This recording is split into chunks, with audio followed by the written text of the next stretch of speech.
President Lee Jae Myung spoke over the phone with his U.S. counterpart Donald Trump last night, and the two leaders shared their views on the recent U.S. China summit. Also discussed were peace on the Korean peninsula and implementing the follow-ups to the Seoul-Washington trade agreement. Our Blue House correspondent Yoon Jung-min has the details. In a call made after the U.S. China summit, President Lee Jae Myung was briefed by U.S. President Donald Trump on the results of that high-stakes meeting. Their talks over the phone on Sunday night, Korea time, took about half an hour. In a Blue House readout, President Lee congratulated his U.S. counterpart for successfully concluding his first state visit to Beijing in about 9 years. He noted the importance of managing the U.S.-China relationship in a stable manner for peace and stability in the Indo-Pacific and around the world.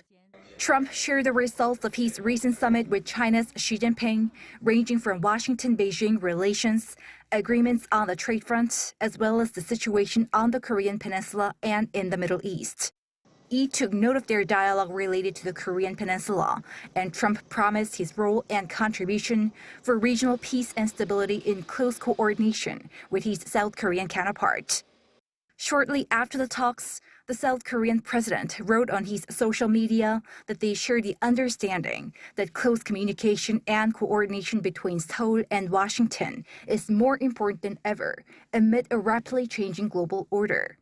The two leaders also agreed to faithfully carry out the Allies' joint fact sheet announced last year, once again calling the agreement historic.